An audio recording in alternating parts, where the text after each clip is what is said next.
चलिए यहाँ देखिए, आप लोग को स्टार्ट किए थे क्या, लाइन एंड एंगल, ठीक है।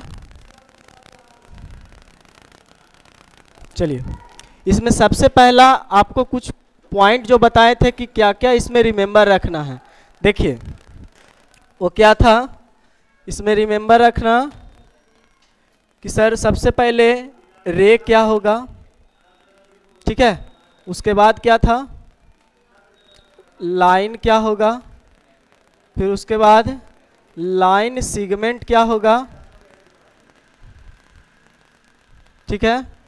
उसके बाद एंगल क्या होगा, समझ में आ रहा है। उसके बाद हम लोग जानेंगे कॉम्प्लीमेंट एंगल। कॉम्प्लीमेंट एंगल कहने का मतलब पूरक कोण,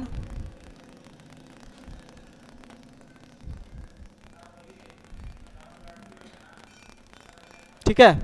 उसके बाद सप्लीमेंट्री एंगल,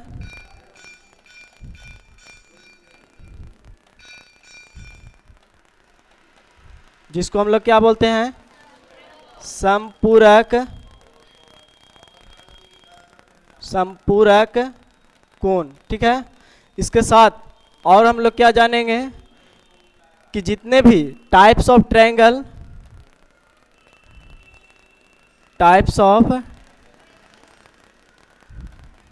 ट्रायंगल का टाइप हम लोग दोनों तरीका से, जैसे में अकॉर्डिंग टू साइड और अकॉर्डिंग टू एंगल, यानी कि भुजा के अनुसार भी ट्रायंगल का कितना टाइप होगा, ठीक है, या फिर उसके एंगल के हिसाब से एक ट्रायंगल का कितना टाइप होगा, उसको भी हम लोग देखेंगे। नेक्स्ट इसके साथ हम लोग देखेंगे टाइप्स ऑफ एंगल, ठीक है। देखिए यहाँ पे सबसे पहला इसमें कि रे क्या होगा, रे का हिंदी क्या होता है, किरण। यानी कि बताए थे आपको कि वैसा रेखा जिसमें एक अंत बिंदु हो, मतलब कि जिसका एक एंड पॉइंट हो, यानी कि सर ये जो ड्रा होगा वो कुछ इस तरह से होगा, इसको हम लोग क्या बोलेंगे, रे बोलेंगे, ठीक है। नेक्स्ट उसके बाद बोले थे कि लाइन क्या होगा, लाइन जिसका कोई भी एंड पॉइंट नहीं हो, ठीक है, कोई भी एंड पॉइंट नहीं हो, इसका मतलब कि इधर भी इनफाइनाइट तक जाएगा और इधर भी इनफाइनाइट तक जाएगा, ठीक है। इसके बाद आपको क्या बताए थे कि लाइन सेगमेंट, यानी कि सर केवल सेगमेंट की अगर हम बात करें तो सेगमेंट किसको बताए थे कि जिसके पास दो एंड पॉइंट हो। दो एंड पॉइंट कहने का मतलब जिसका दो अंत बिंदु हो, यानी कि ये लाइन है और इसी का एक छोटा सा टुकड़ा यानी कि सेगमेंट, ये भाग, यही क्या कहलाएगा मेरे लिए, सेगमेंट। मतलब कि बोल सकते हैं इसमें होगा वन एंड पॉइंट, इसमें नो एंड पॉइंट, और इसमें टू एंड पॉइंट, ठीक है। चलिए इसके बाद आपको क्या बताए थे, एंगल क्या होता है, एंगल क्या होता है, इसमें बताए थे कि अगर दो स्ट्रेट लाइन किसी एक पॉइंट पे मीट करता है, तब वो दोनों स्ट्रेट लाइन के बीच में जितना झुकाव होता है, जितना इंक्लाइनेशन होता है, उसको हम लोग किस नाम से जानते हैं, एंगल के नाम से जानते हैं। यानी कि सर ये जो होगा इसके बीच जो अभी एंगल बनेगा, इंक्लाइनेशन होगा, इसी को हम लोग किस नाम से जानते हैं, एंगल के नाम से जानते हैं, जिसको रिप्रेजेंट किससे किया जाता है, थीटा से। इसका यूनिट क्या होगा सर, इसका यूनिट या तो डिग्री में होगा, या फिर किस में होगा, रेडियन में होगा, ठीक है ना। जब सॉलिड एंगल की बात आएगा तो वहाँ पे एक और आएगा स्टेरेडियन, ठीक है ना। सॉलिड एंगल किसको कहेंगे, वो आगे जब 3D बॉडी पढ़िएगा वहाँ पे आपको मिलेगा। फिलहाल बस इतना याद रखो, एंगल को हम लोग जनरली मेजर किस में करते हैं, डिग्री में या फिर किस में, रेडियन में। तो यहाँ पे एक आपको डिग्री टू रेडियन कन्वर्जन आपको याद रखना होगा। उसके लिए एक फॉर्मूला होता है, वो क्या होता है कि 180 डिग्री बराबर कितना, पाई रेडियन। 180 डिग्री बराबर पाई रेडियन होता है। सिमिलर सर अगर यहाँ से 1 डिग्री की अगर हम बात करते हैं तो पाई बटा कितना हो जाएगा, 180 रेडियन हो जाएगा, ठीक है ना। उसी तरह से 1 रेडियन की अगर हम बात करेंगे तब सर 1 रेडियन बराबर कितना होगा, बोलो 180 बटा कितना, पाई, ठीक है।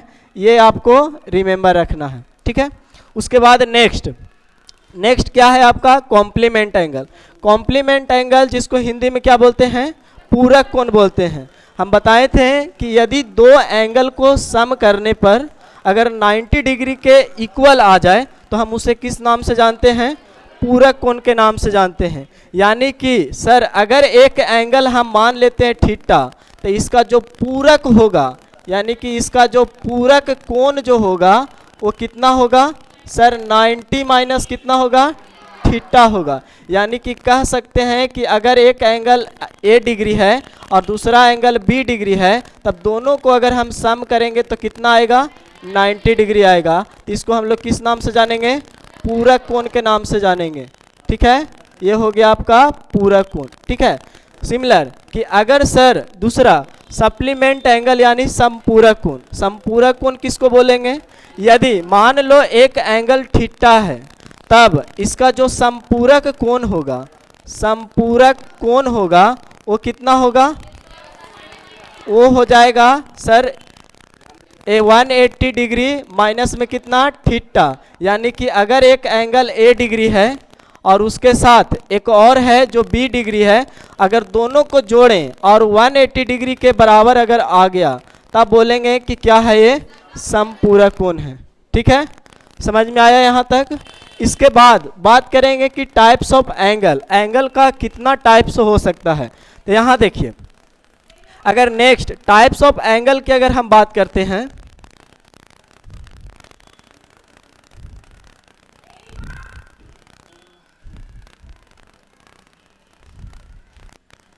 टाइप्स ऑफ एंगल, तो कितना तरह का एंगल बन सकता है।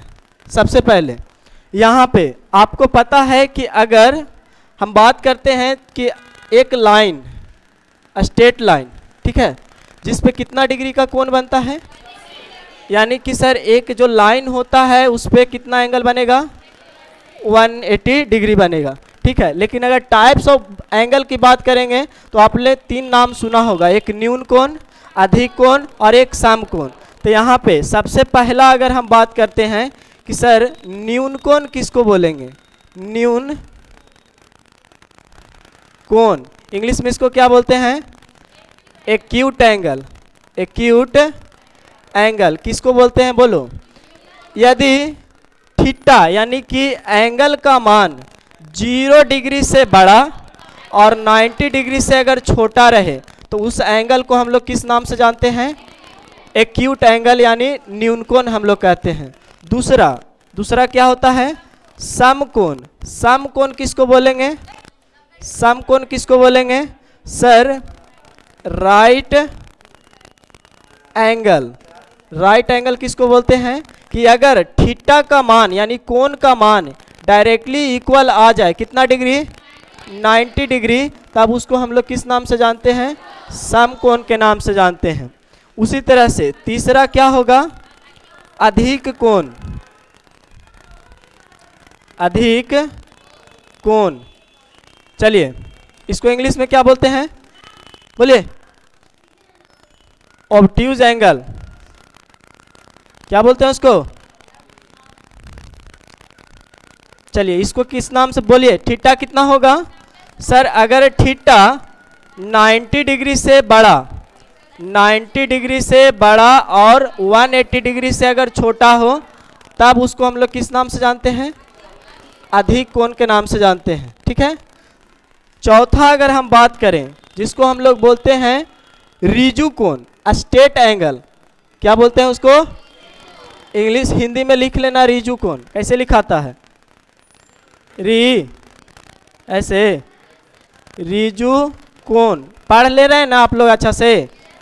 चलिए ये हो गया आपका स्ट्रेट एंगल, यानी कि अगर मान लो कि जब एंगल का जो टोटल इक्वल आ जाए, मतलब कि अगर जो थीटा है वो डायरेक्टली अगर 180 डिग्री आ जाए तो उसको हम लोग किस नाम से जानते हैं? रिजु कोण यानी कि स्ट्रेट एंगल के नाम से जानते हैं। क्योंकि हम जानते हैं कि एक स्ट्रेट लाइन पे जो एंगल फॉर्म होता है वो कितना होता है? 180 डिग्री होता है। इसके बाद पांचवा जो होता है वो क्या होगा? प्रत्यावर्ती कोण, रिफ्लेक्स एंगल, यानी कि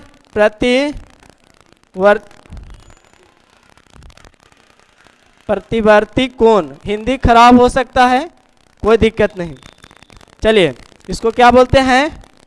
रिफ्लेक्स एंगल, यानी कि किसको बोलेंगे रिफ्लेक्स एंगल?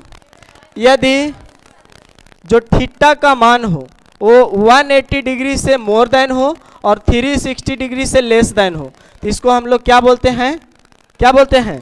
प्रत्यावर्ती कोण बोलते हैं। ठीक है, यानी कि सबसे पहला न्यून कोण, अगर theta more than 0 degree and less than 90 degree तब उसको हम लोग क्या बोलेंगे? न्यून कोण बोलेंगे। दूसरा सम कोण, अगर थीटा का मान कहीं पे भी 90 डिग्री के इक्वल अगर आता है तब उसको हम लोग सम कोण बोलते हैं।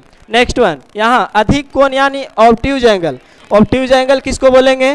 कि अगर एंगल का मान 90 डिग्री से मोर देन हो और 180 डिग्री से लेस देन हो तब हम उसको किस नाम से जानते हैं? अधिक कोण के नाम से। उसके बाद रिजु कोण यानी स्ट्रेट एंगल, यानी कि अगर थीटा का मान डायरेक्टली 180 आ जाए, जैसे 90 आया तो उसको सम कोण बोले, अगर यहाँ पे थीटा 180 डिग्री आया तो किसको बोलेंगे? Straight angle. क्यों स्ट्रेट एंगल? क्योंकि हम जानते हैं कि एक स्ट्रेट एंगल पर कितना डिग्री का कोण बनता है? 180 डिग्री का कोण बनता है। नेक्स्ट वन, प्रत्यावर्ती कोण। देखो हिंदी में गलत है, हो सकता है आप नाम देख लीजिएगा, लेकिन इंग्लिश में सही लिखा हुआ। ठीक है, यानी कि रिफ्लेक्स एंगल किसको बोलेंगे?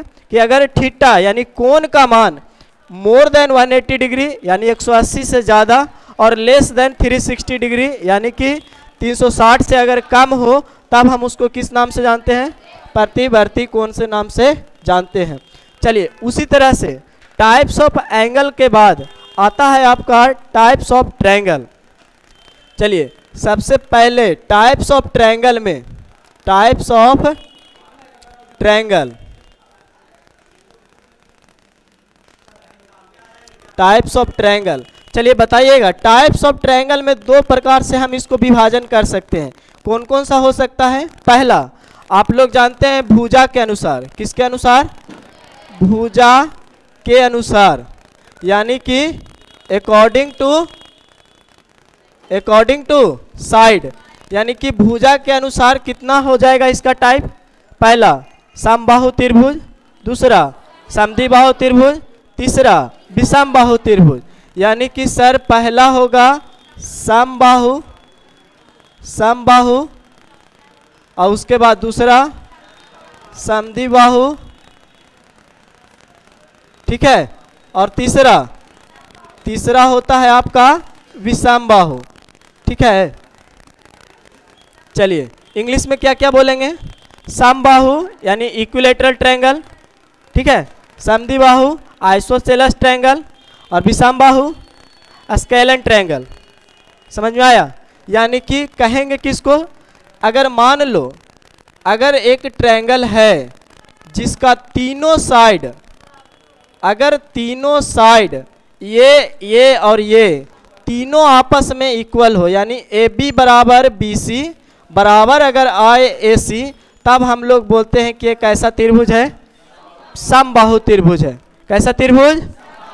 नेक्स्ट वन, अगर मान लो किसी भी ट्रायंगल में दो साइड अगर बराबर, कोई भी दो साइड, ये नहीं है कि सर यहाँ पे आप ये दोनों बराबर कर दी, यहाँ कोई भी साइड हो सकता है। यानी किसी भी ट्रायंगल में अगर किसी तरह से दो साइड अगर इक्वल आता है तब हम उसको किस नाम से जानते हैं? समद्विबाहु त्रिभुज के नाम से जानते हैं। यानी कि ये ए हो गया, बी हो गया और ये सी। यहाँ पे क्या है? ए बी बराबर क्या है? ए सी, और बराबर नहीं है किसको? बी सी के। यानी कि अगर दो साइड, इसका स्टेटमेंट आपको लिखना होगा कि यदि दो साइड आपस में बराबर हो जाए किसी त्रिभुज का तो वो त्रिभुज को किस नाम से जानेंगे? समद्विबाहु त्रिभुज के नाम से जानेंगे। उसी तरह से नेक्स्ट वन क्या है? विषमबाहु, यानी कि अगर किसी भी ट्रायंगल का तीनों साइड कभी इक्वल ना आए, मतलब यानी कि ये साइड कुछ है, ये साइड कुछ है और ये साइड कुछ है, समझ में आ रहा है, तीनों आपस में इक्वल नहीं हो तब हम उसको किस नाम से जानते हैं? सम विषमबाहु। यानी कि सर यहाँ हो जाएगा A B not equal to B C and not equal to क्या? ए सी। समझ में आ रहा है? यानी कि ये जो था पहला, इसको हम लोग क्या बोले? ये क्या हो गया?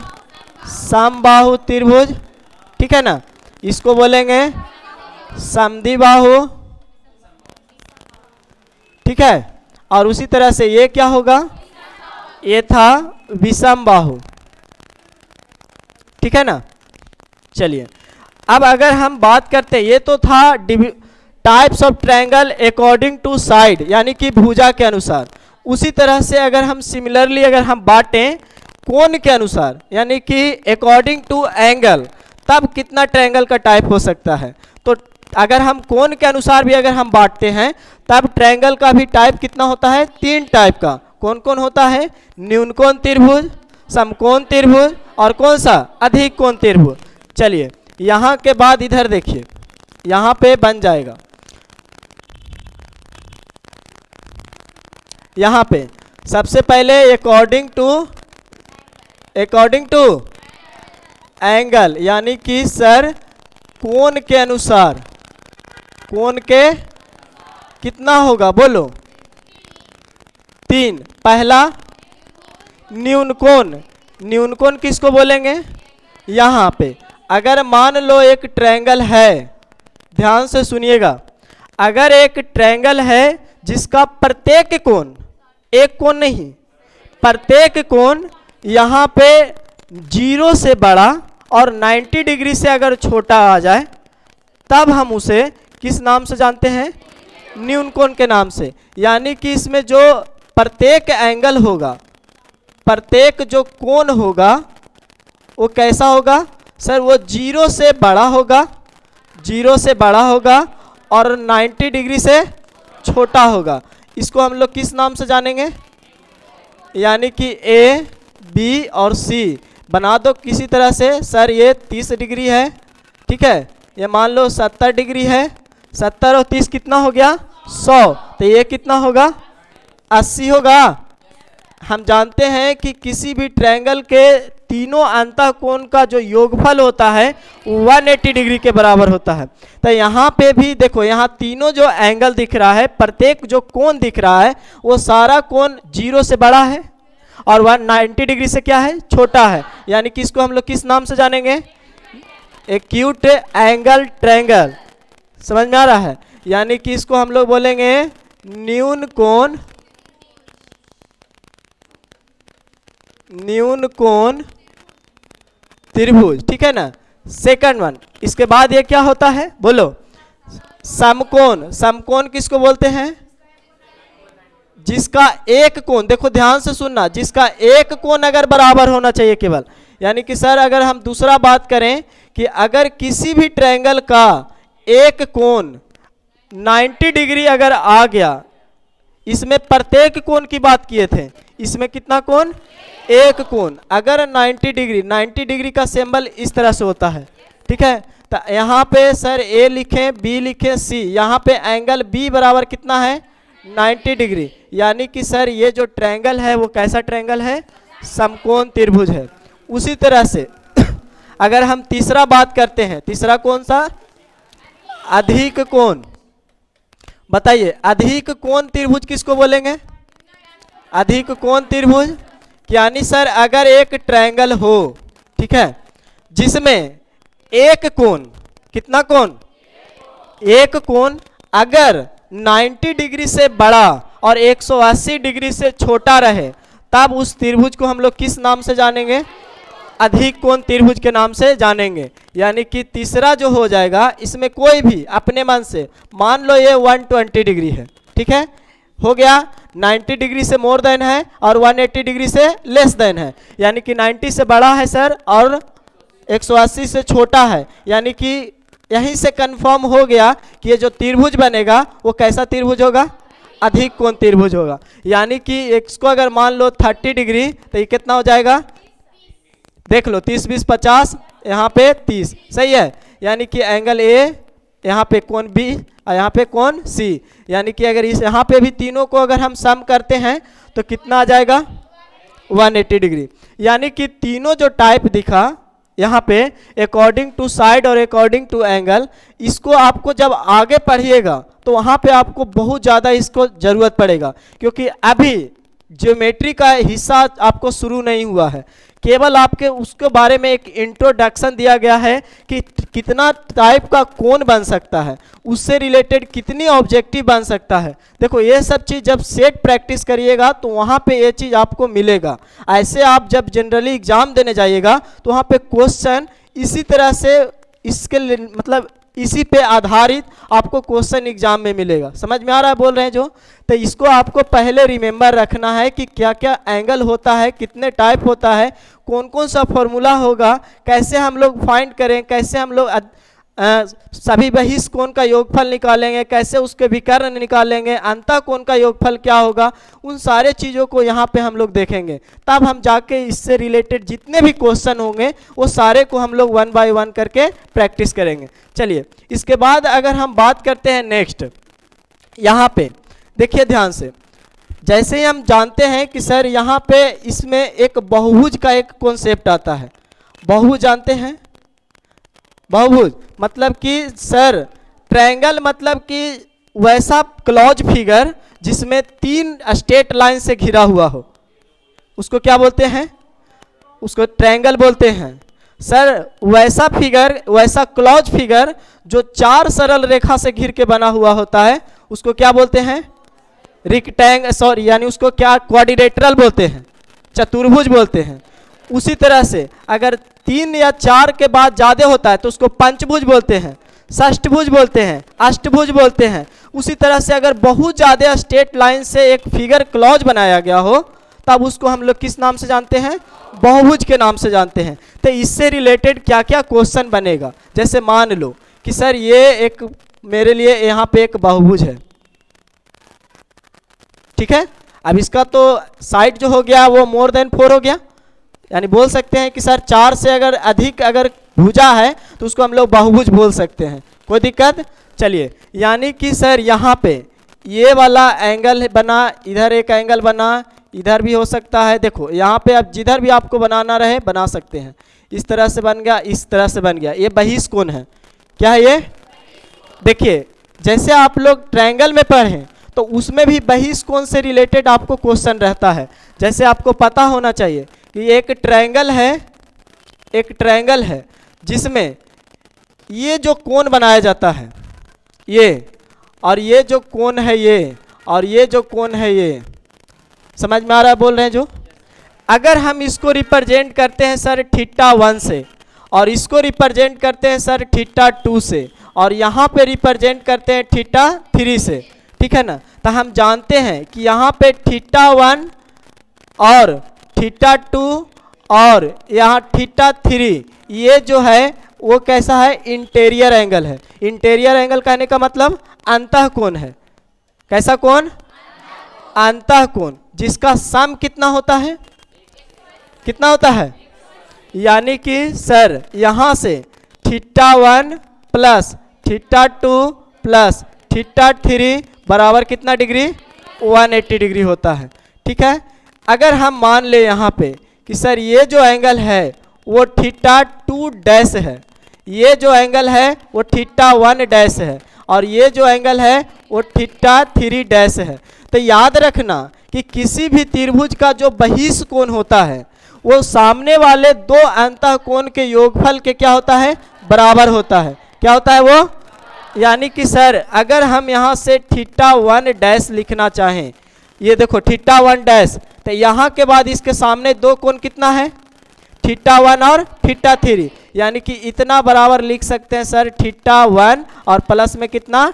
θ3। समझ में आ रहा है? उसी तरह से अगर हम θ2 डैश लिखना चाहें तब क्या हो सकता है? θ2 यानी डैश, सॉरी ये तो θ2 था, ये θ2 डैश है, ठीक है ना। यहाँ के बाद θ1 डैश, अगर हम इसको थीटा 1 डैश निकालना चाहें तो यहाँ देखो थीटा 1 डैश ये है, इसके अंदर दो कोण सामने कौन है, यानी कि सर इसको अगर सम करेंगे तो थीटा 2 प्लस कितना आएगा, थीटा 3 होगा। सिमिलरली अगर हम सर थीटा 3 डैश को अगर हम निकालना चाहें तो कितना हो जाएगा, यानी कि थीटा 1 प्लस में थीटा 2 हो जाएगा। सही है। तो यहाँ पे भी आपको उसी तरह से इसमें कुछ क्वेश्चन बनता है, कुछ फॉर्मूले होते हैं जिसको आपको रिमेंबर रखना होगा। पहला फॉर्मूला क्या होगा कि किसी भी बहुभुज के, चाहे कोई भी बहुभुज हो, जिसका प्रत्येक यानी बोल सकते हैं कि जो इसका प्रत्येक अंतःकोण का जो योगफल होगा, समझ में आ रहा है, वो कितना होगा, उसको किस फॉर्मूले से हम लोग लिखेंगे। तो याद रखना पहला कि प्रत्येक, ये क्या है, ये बहुभुज है। ठीक है, याद रखना ये जितना भी फॉर्मूले लिख रहे हैं जिसमें सब में लगा हुआ है बहुभुज के अंतःकोण का योगफल, बहुभुज के बहिष्कोण का योगफल। समझ में आ रहा है। इससे रिलेटेड यहाँ जितने भी सब में लिख नहीं रहे हैं, लेकिन यहाँ पे सब में उसी तरह से लिखना होगा। जैसे यहाँ पे प्रत्येक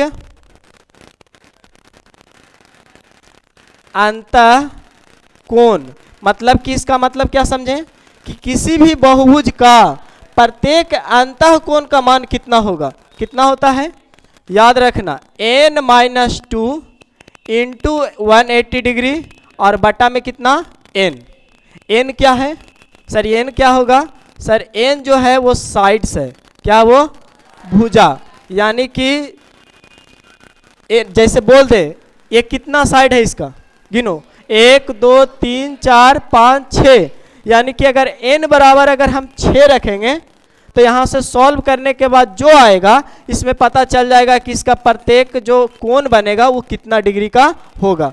समझ में आया। उसी तरह से दूसरा जो है सभी अंतःकोण का योगफल, सभी अंतःकोण का योग कितना होता है सर, हम जानते हैं जब प्रत्येक निकाले तो n से डिवाइड कर दिए, अगर n को हटा दो यानी सिंपली n-2 इंटू कितना 180 डिग्री। समझ में आ रहा है। दूसरा अगर सभी अंतःकोण का योगफल निकालने के लिए कहे तो कितना आप जवाब दीजिएगा, n-2 इंटू 180 डिग्री। उसी तरह से सर तीसरा क्या होगा, अगर मान लो पूछता है कि किसी भी बहुभुज के प्रत्येक बहिष्कोण का मान कितना होगा, यानी कि प्रत्येक बहिष्कोण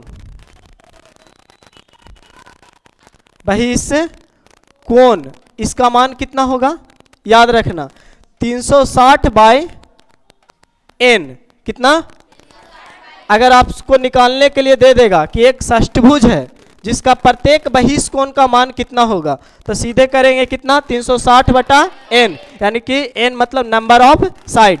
ठीक है। उसी तरह से याद रखना है चौथा कि अगर सर क्वेश्चन में डायरेक्टली हमसे पूछ दे कि एक मान लो पंचभुज है, षष्ठभुज है, अष्टभुज है, किसी भी बहुभुज के सभी बहिष्कोणों का योगफल कितना होगा, रिमेंबर रखना 360 डिग्री, कितना डिग्री, यानी कि सभी बहुभुज के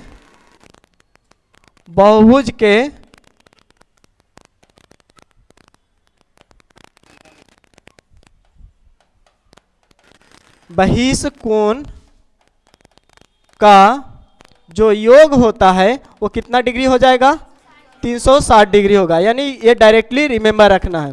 इसके बाद आपसे एक क्वेश्चन पूछता है कि बताइए इसका विकर्ण कितना होगा। समझ में आ रहा है। विकर्ण मतलब इस तरह से तिरछा तिरछी, ठीक है ना, यानी कि आपको डायगोनल निकालने के लिए देता है, तो पांचवा रिमेंबर रखना है। ठीक है, वो क्या होगा बोलो सर। अगर क्वेश्चन पूछता है कि किसी भी बहुभुज के विकर्णों की संख्या कितना होगा, तो याद रखना अगर आपसे विकर्ण की संख्या निकालने के लिए पूछता है, विकर्ण की संख्या, तब आपको लिखना होगा n-2 इंटू 180 बटा में कितना 3, बटा में कितना n-2 इंटू 180 बटा 3। समझ में आया। यानी कि बहुभुज से इससे रिलेटेड हर साल करीब न करीब 1 या 2 क्वेश्चन दे ही देता है। समझ में आ रहा है? तो इससे रिलेटेड जितना भी क्वेश्चन होगा आपको एकदम टोटल क्वेश्चन को करवाया जाएगा। इसलिए जितना भी फॉर्मूला लिखवा रहे हैं वो सबको आपको पहले एक बार रिवाइज करके आना पड़ेगा, ठीक है ना। एंड देन जब बनाओगे ना तब उस समय आसान लगेगा, नहीं तो आप फार्मूला रिमेंबर नहीं करोगे तो कोई भी क्वेश्चन आप नहीं सॉल्व कर पाओगे। समझ में आ रहा है? आप क्वेश्चन फार्मूला देखो और रिमेंबर करो या फिर उसको बाद बनाओ, वो गलत है। यानी आप पहले उसको इम्प्लीमेंट करो। जैसे क्वेश्चन ज़्यादा से ज़्यादा अगर प्रैक्टिस करोगे तो वहाँ पे आपको फ़ायदा क्या होता है? सबसे पहला कि सर क्वेश्चन ज़्यादा अगर हम बनाएंगे तो हमको फॉर्मूला ऑटोमेटिक याद हो जाएगा। समझ में आ रहा है? तो जितने भी आपको क्वेश्चन देते हैं बनाने के लिए, चाहे पैकेज हो या फिर लिखवाते हैं, कम से कम उसको खुद से बनाने का प्रयास करो कि क्या हो सकता है। अब अगर नहीं बनाइएगा, जितना बताते हैं केवल रट्टा मार के या फिर उतार लीजिएगा कॉपी में, तो आप सीखिएगा नहीं। समझ में आ रहा है बोल रहे हैं जो? उसी तरह से आगे अगर हम इसमें बात करेंगे तो और भी क्वेश्चन बन सकता है ट्रायंगल से रिलेटेड। ट्रायंगल से रिलेटेड क्या क्या हो सकता है? जैसे मान लो ये एक ट्रायंगल है, ठीक है, जिसका नेमिंग है ए बी और सी, ठीक है, जिसमें एंगल बी का समद्विभाजक, समद्विभाजक मतलब एंगल बाइसेक्टर, मतलब कि एंगल बी को एक लाइन है जिसको 2 पार्ट में इक्वल इक्वल बाइसेक्ट कर रहा है, मतलब आधा आधा बांट रहा। मतलब कि अगर ये 30 डिग्री है सर तो आधा ऊपर 15 डिग्री, नीचे भी कितना, और यहाँ पे भी एक और समद्विभाजक है जो किसी एक पॉइंट पे मीट कर रहा है जिसका नाम क्या है? ओ। ध्यान से सुनिए, क्वेश्चन डायरेक्टली पूछता है कि यदि किसी भी त्रिभुज का 2 कोण समद्विभाजक एक पॉइंट ओ पे मीट करता है तब इस पॉइंट का एंगल कितना होगा। तब इसके लिए डायरेक्ट आपको आंसर याद रखना है कि अगर किसी भी ट्रायंगल का अंतः समद्विभाजक एक पॉइंट पे मिलता है तब डायरेक्ट एंगल याद रखना, एंगल बी ओ सी बराबर 90 डिग्री प्लस में एंगल ए बटा कितना होगा? 2 होगा। कितना होगा? जैसे मान लो एक एग्जाम्पल देते हैं यहाँ पे इस तरह से, यहाँ पे है 30 डिग्री, कितना डिग्री, और यहाँ पे एक इस तरह से समद्विभाजक है यहाँ पे, आइए वो कितना है, मान लो इसको निकालना है थीटा, तो कैसे निकालेंगे? 15 नहीं होगा सर, लिखेंगे यहाँ पे ओ है, यहाँ पे ए है, यहाँ पे बी है, यहाँ पे कितना है? सी है। तो यहाँ से अभी हमने सीखा कि सर एंगल बी ओ सी बराबर होता है 90 डिग्री प्लस एंगल ए बटा 2, यानी कि सर 30 बटा 2, यानी कि कितना हो जाएगा? 15, यानी कि कितना होगा टोटल? 105, यानी कि सर 105 डिग्री यहाँ पे होगा। समझ में आ रहा है? सिमिलर यहाँ पे क्या करेगा, क्वेश्चन आपको नेक्स्ट बना सकता है कि अगर एक कोण समद्विभाजक इस पॉइंट पे मीट कर रहा है जहाँ पे एंगल 105 डिग्री बन रहा है, तो बताइए कि यहाँ पे कितना बनेगा? थीटा, तो 30 डिग्री। लेकिन निकालेंगे कैसे? सर ये फार्मूला लगाएंगे। अब कि यहाँ पे दिया हुआ है आपको एंगल बी ओ सी के जगह पे कितना डिग्री, कितना डिग्री यहाँ पे दिया हुआ है 105 माइनस में 90 बराबर में एंगल ए बटे, घटाएंगे कितना आएगा बोलो? 15 आ जाएगा सर। 15 बराबर इधर एंगल ए बटा 2, यानी कि जब सॉल्व करेंगे तो कितना आ जाएगा? यानी 30 डिग्री। तो इस तरह से क्वेश्चन आपको अंतः कोण समद्विभाजक से देगा। उसी तरह से अगर हम बात करें कि सर क्या बाह्य समद्विभाजक भी हो सकता है, तो हाँ हो सकता है। कितना होगा? जैसे मान लो एक ट्रायंगल है, उसको नेमिंग उसी तरह से है, सर ये ए है, ये बी है और ये कितना है? सी है, और इसका बाह्य समद्विभाजक, अब की अंतः समद्विभाजक नहीं है, क्या है ये? मतलब कि बाहर कोई एक समद्विभाजक है जो एक पॉइंट फिर से मीट कर रहा है किस पे? ओ पॉइंट पे। तब इसका एंगल कितना होगा सर? ये वाला का एंगल कितना होगा? तब यहाँ पे निकालने के लिए आपको क्या करना होगा? फिर से एक फॉर्मूला लिखना, एंगल बी ओ सी बराबर 90 डिग्री माइनस ए बटे कितना? 2 होगा। समझ में आया यहाँ तक? बोलो। चलिए तो यहाँ तक पहले आप इसको नोट डाउन कर लीजिए, ठीक है, नहीं तो फिर टाइम नहीं बचेगा।